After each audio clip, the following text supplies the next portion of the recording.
after a very successful Game Week 1 bench boost and a great Game Week 2 free hit. I used my wildcard in Game Week 3 to try and win FPL. The wildcard in FPL allows you to have a full brand new team, and it is usually used when you're doing terrible.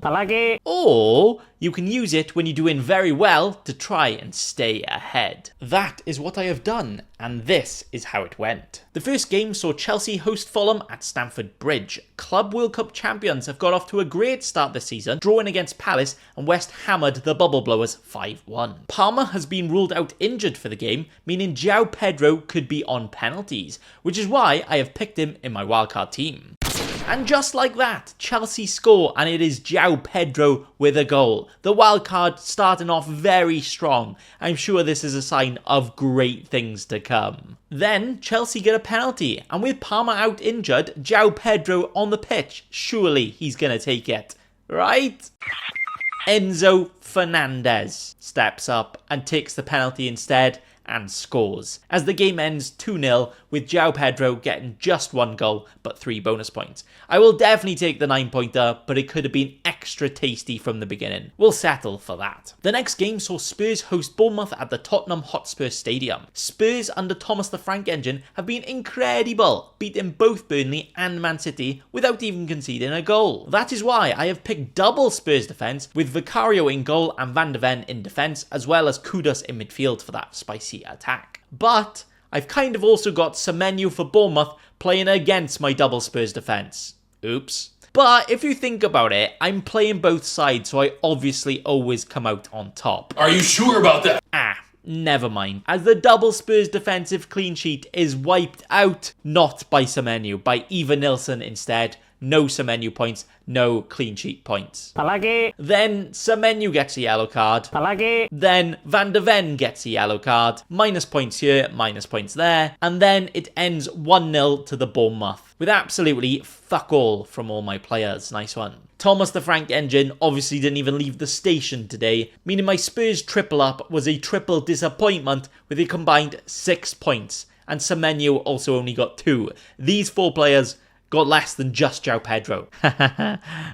A big boy unlucky in the second game from our wildcard.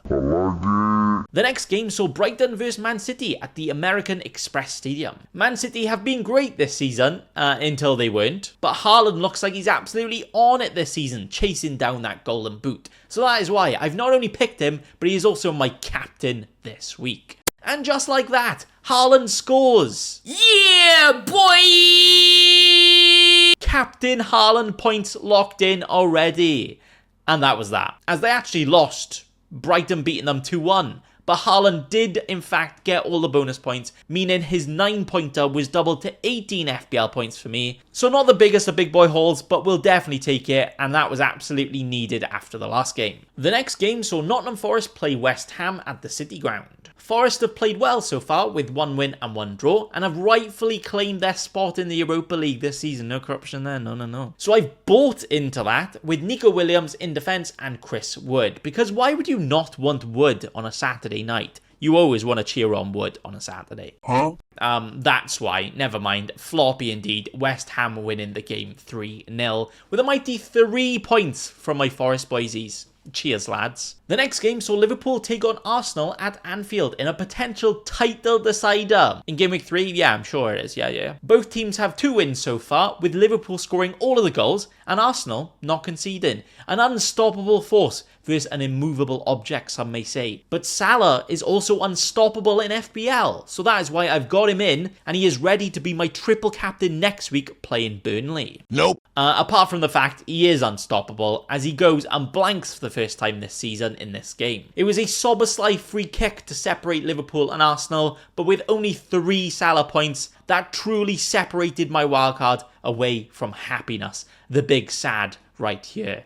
Now, we got him in for the triple captain next week. I wasn't expecting anything this right? Yeah, the cope is massive. The last game to save the day saw us draw attention to Aston Villa playing Crystal Palace at Villa Park. These two love a draw so far, so I drew up a plan for double Palace against Villa to save my wildcard, with Sarr in midfield and Lacroix in defence. I am now relying on a man who does TikTok dances to save my wildcard team. Oh boy, what a week it's been. But Palace score, making it 1-0, yes. Then score again, making it 2-0, ooh. Then score again, but with a Lacroix assist and a Sarr goal. Yes! The Dreamland goal actually happened with a goal and an assist in my team just from one goal. We love it. And I finished 3-0 with a clean sheet locked in too.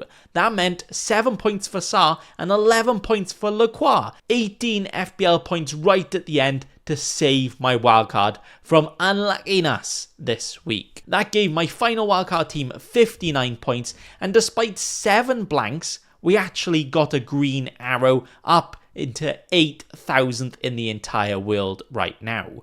We've already got over 200 total FPL points this year, and we're top of the FPL Content Creators League by a mile. Title's ours, lads. And I am ready to triple captain Salah next game week against Burnley in game week 4. Life is good. Thanks for watching, and also remember, don't be a cheeky scrub. Subscribe to Nathan Bacon right now.